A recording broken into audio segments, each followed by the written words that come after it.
Welcome, discerning listeners, to another deep dive. Today, we are boarding the cat bus and hopefully heading in the right direction for a profound journey through a world of terrifying beauty, deep political resonance, and above all, uncompromising artistic. We are diving deep into Studio Ghibli. It's a universe that, it really defies any easy summary, doesn't it? It really does. When you look at the sheer breadth of the sources we pulled together, everything from detailed film analyses and deep biographical notes on the founders to the commercial history of the studio, it just becomes so clear that Ghibli isn't just an animation company. No, not at all. It's a decades-long declaration about the potential of cinema, the persistence of culture, and I think the incredibly complex relationship between humanity and the natural world. Absolutely. And just think about that rapid-fire sequence of images that the name Ghibli instantly conjures up. You have the teenage witch, Kiki, soaring high on her mother's broom above this beautiful European-inspired town. Right.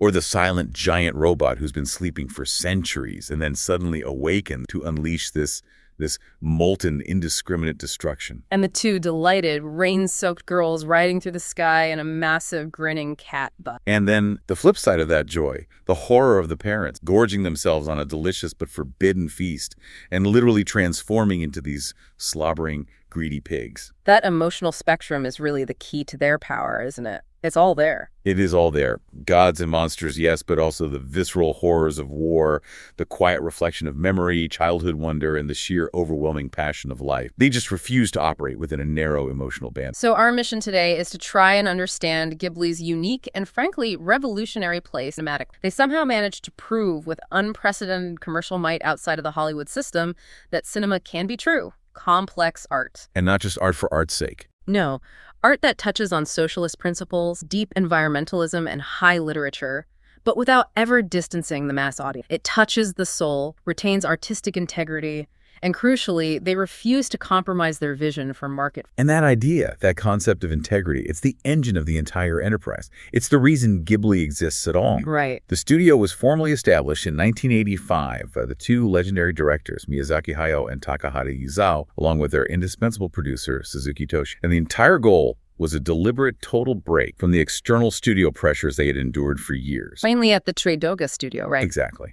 Ghibli was founded on this one single principle. The artists and directors, not the financiers, would always call the shots. And the proof is in the results. They became, for many years, the most profitable animation company outside of the United States. An incredible achievement. And then, of course, the crowning moment of global acknowledgement came when Spirited Away won the Academy Award for Best Animated Feature in 2000. Which is amazing. It's the only non-English language film to ever win that category. That is a massive achievement that solidified their reputation not just as great animators, but as great filmmakers, period. Yeah, absolutely. But before we really jump into their history, it's probably worth unpacking a small but a very common point of confusion for new viewers. Okay.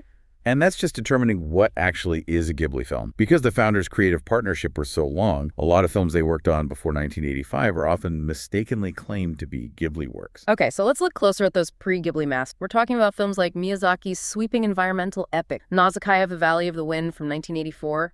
Which is so often seen as the stylistic and spiritual blueprint for all of Ghibli. It is. And Takahata's quiet, charming fable, She the Cell. That's right. Those works, along with the hugely important Panda Ka Panda films from the early 1970s, are now almost universally released under the Ghibli banner. And they often feature the studio's mascot, Totoro, right there on the pack. Exactly. And that retrofitting of the Totoro logo, which was a very smart commercial move, it definitely clouds the distinction for the average viewer. So we should be clear. While they're technically pre-Ghibli, these works are absolutely crucial to understanding the director's artistic development and the emergence of the foundational Ghibli house style. They're really the primary source material for the whole Ghibli ethos. To truly grasp the uncompromising nature of Studio Ghibli, you have to look at the historical and political crucible in which its founders were forged. Right. And that's the turbulent, difficult post-war years following Japan's defeat in 1945. This period was just marked by scarcity, reconstruction, and a real questioning of previous national ideology. That historical context is foundational. So you have Takahata, the elder of the two, born in 1935 in East. He came from a deeply intellectual background. Right. He graduated with a degree in French literature. And was initially captivated by French anime, specifically Paul Grimau's magnificent feature,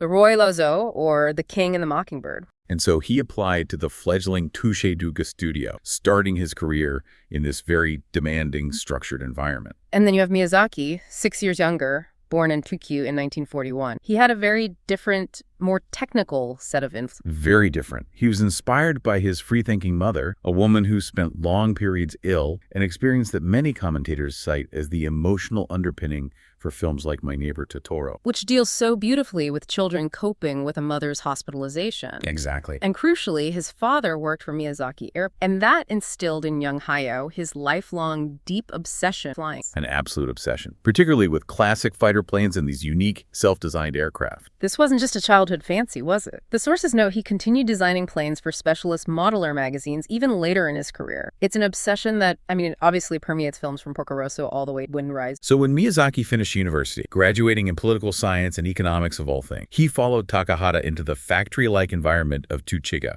which was basically Japan's primary animation production powerhouse at the time. It really was. And this is where their shared anti-establishment sensibility really solidified. The work at TU was, by all accounts, incredibly labor-intense, demanding. A true animation factory, churning out content. And this tough environment led the workers to form a powerful, effective union. Ah, okay. And it was through the vigorous activities of this workers' union that the two future masters first met and bonded, working under the guidance of their mentor, the hugely influential animator Tsukayasu. So that shared socialist and union background, that defines their most significant and defining early professional failure. It really does. The film Harusu, Prince of the Sun, from 1968. Tsuka recommended Takahata direct his first feature, with Miyazaki serving as the primary designer and scene planner. And the intent behind Harusu was, for its time, revolutionary. It was designed to be a mythical adventure, but with a deeper, frankly, anti-establishment social purpose.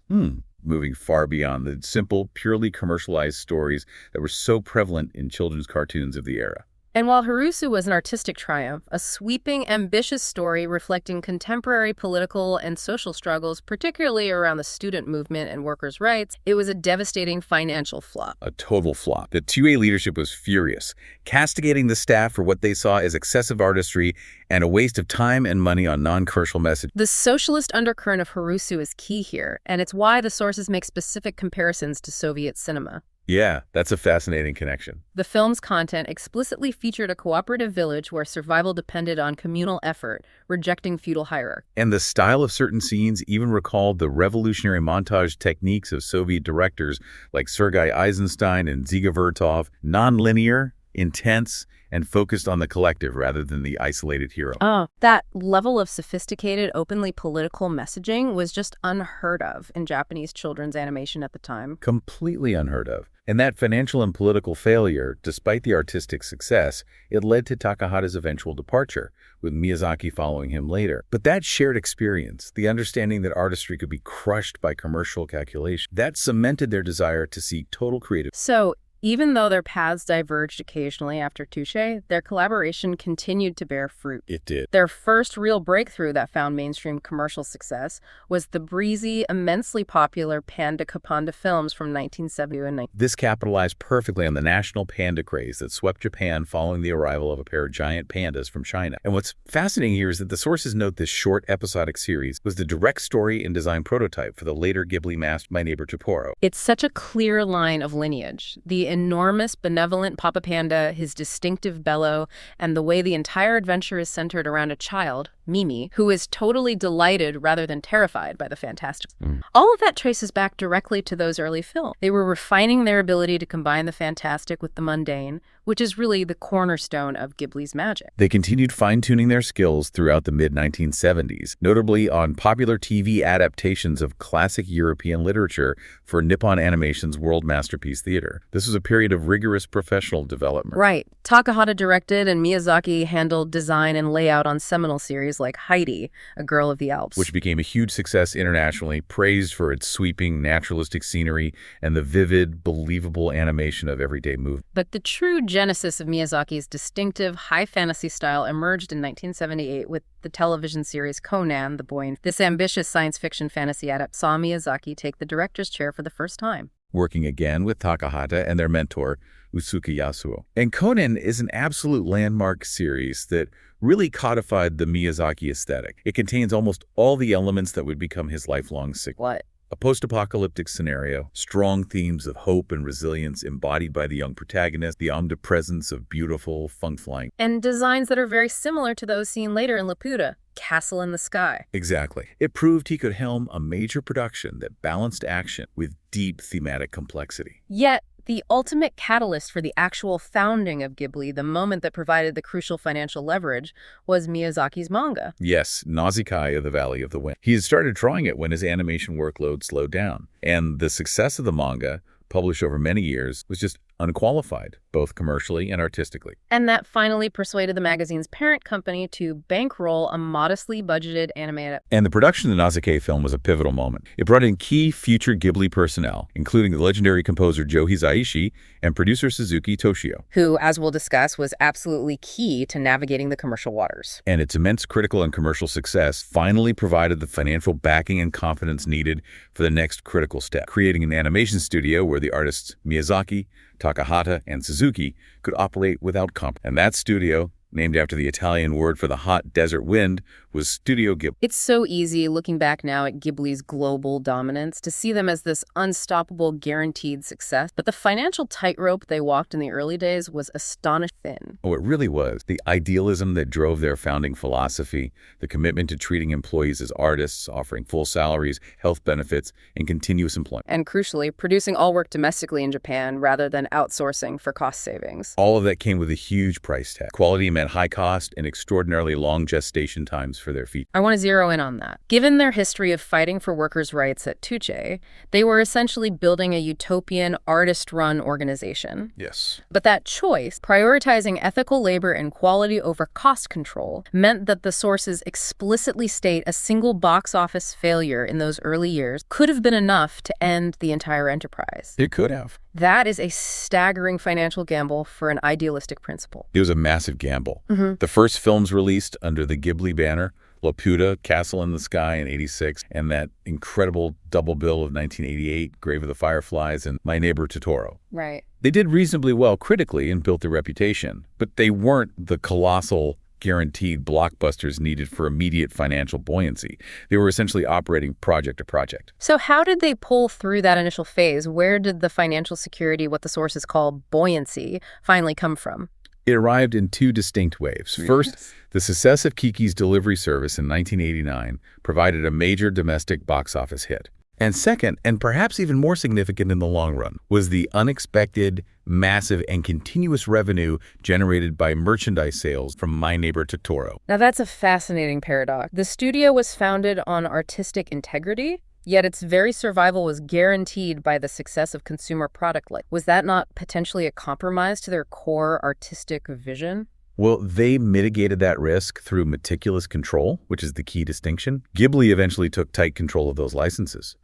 They turned the gentle, utterly non-threatening forest spirit, Totoro, into a national institution and, crucially, a reliable source of income that could then finance their less commercially friendly, often highly experimental projects. So films like Takahata's My Neighbors, the Yamadas. Exactly, which was highly experimental both stylistically and digitally. Without the Totoro cushion, that film might never have been made. It's a story of struggle and triumph built on one giant furry gamble. Let's talk about that devastating 1988 double bill, though, because the strategy is just so jarring. It is. You have Miyazaki's pastoral, whimsical masterpiece, My Neighbor Totoro, paired side by side with Takahata's absolutely harrowing, immediate account of war's consequences, Grave of the Fire. It was a desperate but calculated hedging strategy by the finance. They perceived Takahata's serious literary adaptation of a semi-autobiographical war story as prestigious but risky. And Miyazaki's film about a pair of sisters and a creature of the forest as, what, a little kid's film? Something like that.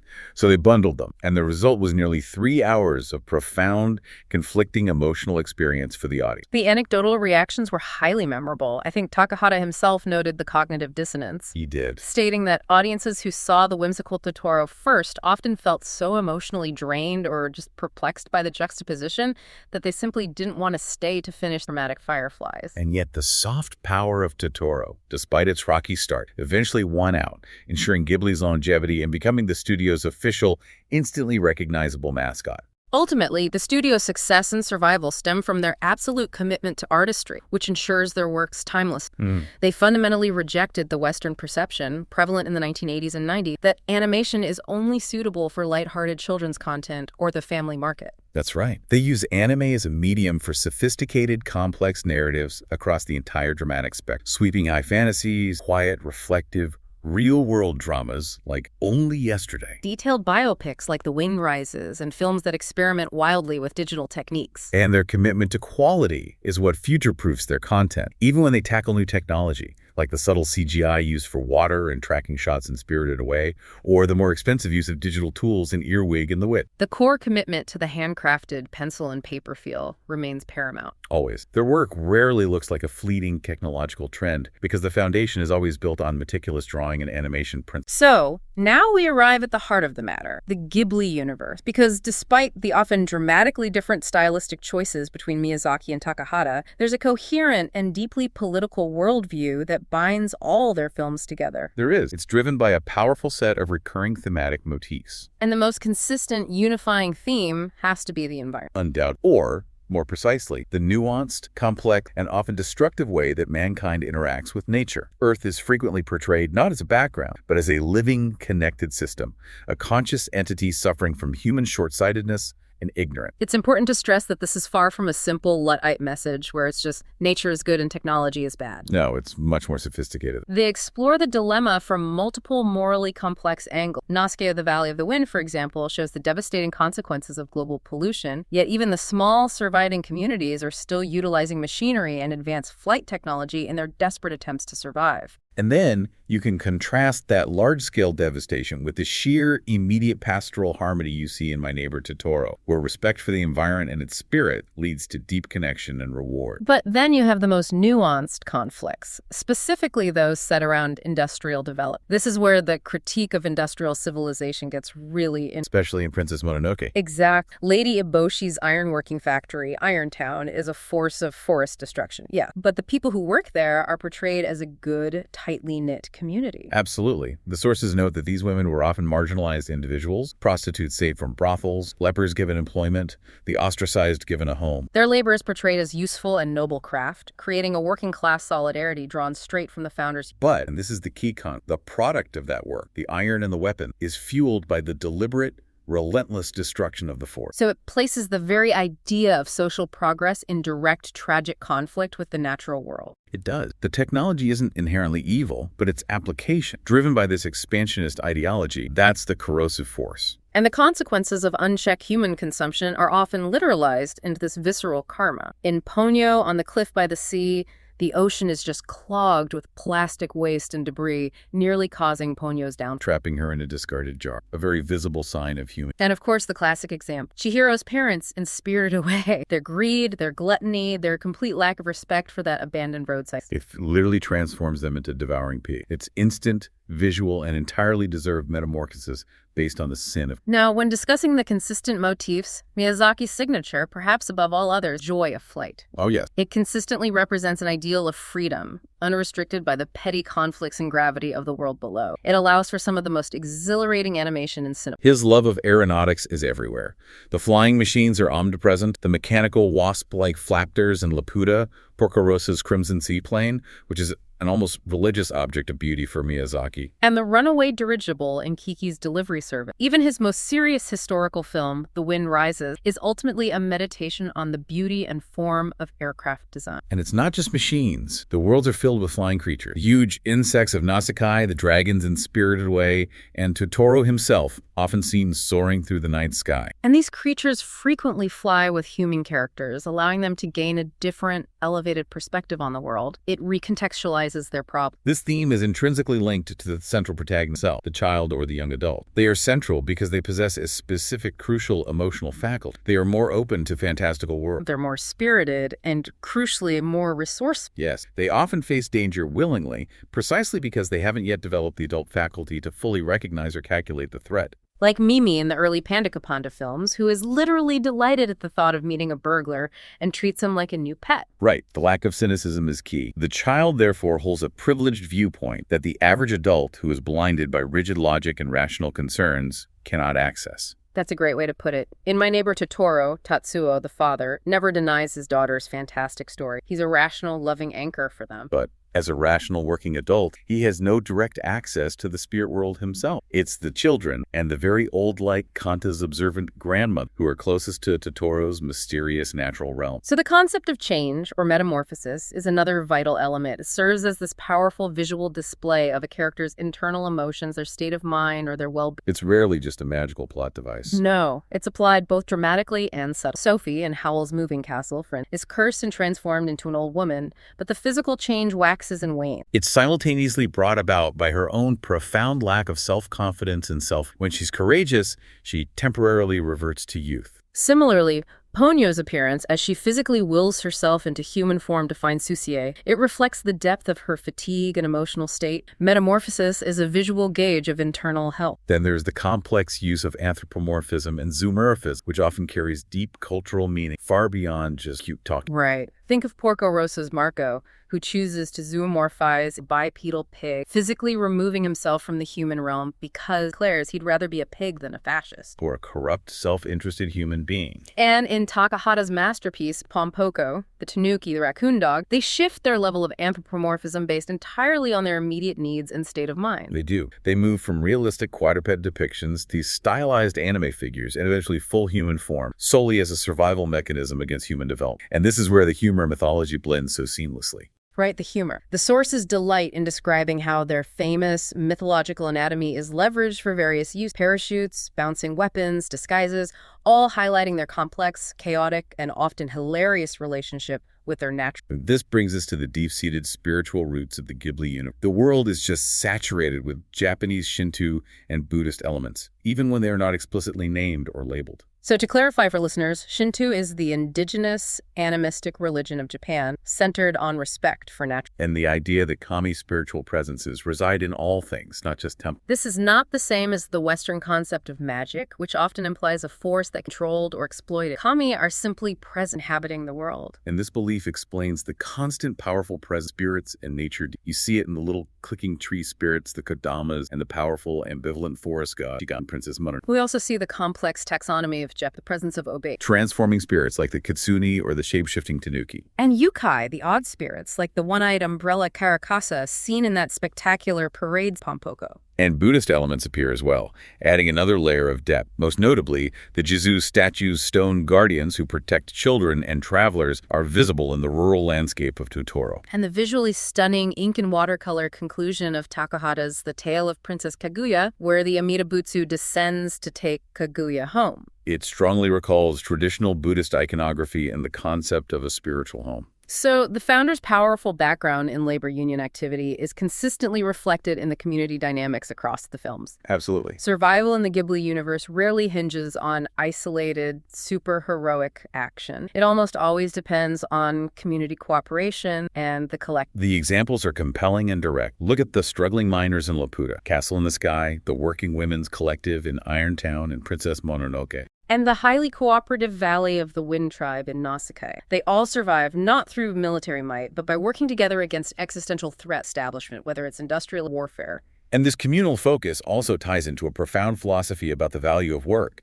echoing the ideas of 19th century thinkers like John Ruskin and William Morris. Right, the nobility of useful craftsmanship over useless toil or destructive industry. This ethos champions work that is honest, improves the lives and health of those who practice, and contributes positively to the community. And we see this celebrated everywhere. The meticulous physical process of bread making in Kiki's delivery service, the detailed wood and metal work of the violin maker, and that powerful sequence where Fio and the assembled ladies collectively repair Porco Rosso's battered seat. These acts of honest, creative craft are consistently contrasted sharply with the selfish, meaningless consumption demonstrated by Chihiro's parents. Finally, the cultural specifics are what truly ground these fantastical worlds and immerse the audience in Japaneseness. The details are beautiful, and few elements are more memorable than the food, which is always animated and eaten with incredible gusto. The food acts as a crucial cultural and emotional anchor. Think of the traditional hard candies, Sakuma Drop, which feature so extensively and tragically in Grave of the Fireflies. Becoming a painful symbol of scarcity and loss. It does. Or the sheer glee of Ponyo devouring Suke's ham and slurping ramen noodles. Even simpler details, like the specific type of pineapple Taiko eats in Only Yesterday, symbolize growing prosperity in Japan, but disappointment in the consumer result. And then there are the trains. The trains. They're consistently portrayed as beneficial, efficient, and intrinsic to Japanese life. Unlike massive, destructive military craft, trains in Ghibli films facilitate literal and metaphysical journey. Whether it's Taiko's reflective, memory-laden trip back to the countryside in Only Yesterday, or Chihiro's surreal, silent ride across the flooded plains in Spirited Away, the train represents movement, connection, and progress. So, while the themes we've just discussed unify the Ghibli universe, the individual artistic styles of its two primary founders are dramatic, beautiful. Oh, completely. Understanding this fundamental contrast, the tension between the visionary and the realist, is key to appreciating the studio's true revolutionary range. So Miyazaki Hayao is the visionary world creator. His identity is that of the enthusiastic, hands-on, uncompromising artist who demands consistency within his fantastical world. His philosophy is famously simple and self-defining, as he put it. If I were asked to give my view in a nutshell of what animation is, I would say it is whatever I want to create. And his methodology is famously intuitive and nonlinear. He prefers traditional techniques, pencil and paper, for the vast majority of his work, believing it provides a soul that CGI lacks. And crucially, he does not use a script. Which is just mind-boggling. It is. The narrative develops organically, almost chaotically, through the continuous massive creation of storyboard. He often doesn't know how the plot or the ending will evolve until he is literally drawing it. He creates what the sources term realistic fantasy world. He demands that the audience reject our notions of physics, biology, and geography, but he maintains that consistency throughout the film, making his fantastical visions feel grounded and believable. And his narratives champion independent, capable girls and young women, and his villains are rarely purely evil. They are complex, believable characters driven by understandable human motivation. Like Lady Eboshi's desire to protect her marginalized people. Exactly.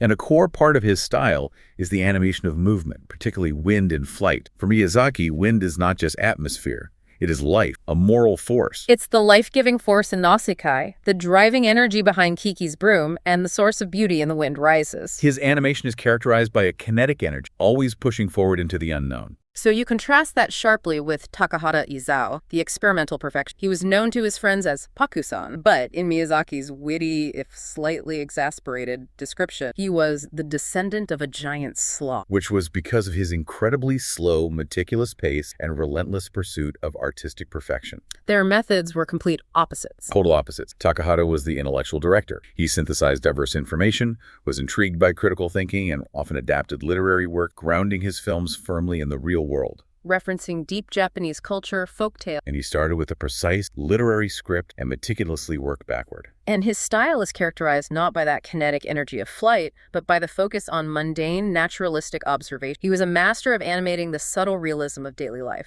Yes, the precise, labored movement of an old woman walking uphill in Heidi, the naturalistic movement of characters eating a simple meal, or the quiet reflection of an adult on childhood memory in Only Yesterday. He captured the textures of existence, not just grand action. And his stylistic range is just astonishing because he was constantly experimenting, actively rejecting conventional, marketable anime styles. You couldn't predict what his next film would look like. Not at all.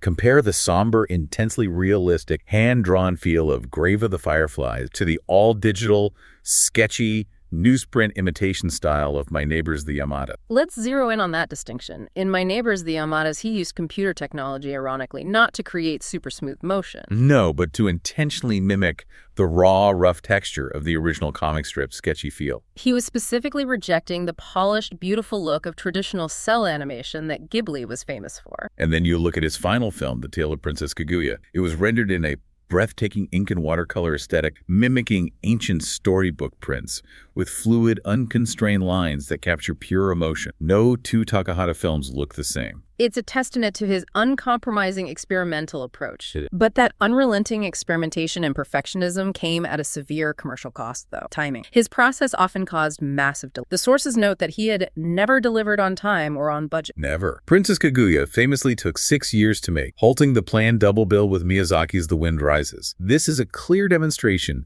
that even within Ghibli, the pursuit of artistic purity often clashed violently with commercial reality. Yet that time was necessary for the innovation. It was. His work consistently expanded the very definition of what feature-length animation could be, whether it was the naturalistic visual complexity in his earlier work like Gushu the Cellist, or the highly fluid, emotionally raw lines of Princess Kaguya. Takahata's style always ensured that the audience was encouraged to think critically about the medium itself. What an extraordinary journey we have traced, from labor union activists fighting for better working conditions in a factory-like studio at all the way to founding the world's most critically acclaimed, globally successful animation studio, dedicated entirely to the pursuit of uncompromised. The thread connecting all of Ghibli's output is that deep, unified, thematic focus, the relationship between humanity and nature, the critique of consumption, and the nobility of creation. All driven by an artistic vision they fought for decades to achieve and maintain against commercial pressure. And as we conclude this deep dive, we have to return to that fundamental tension, the complex, often tragic relationship between the purity of art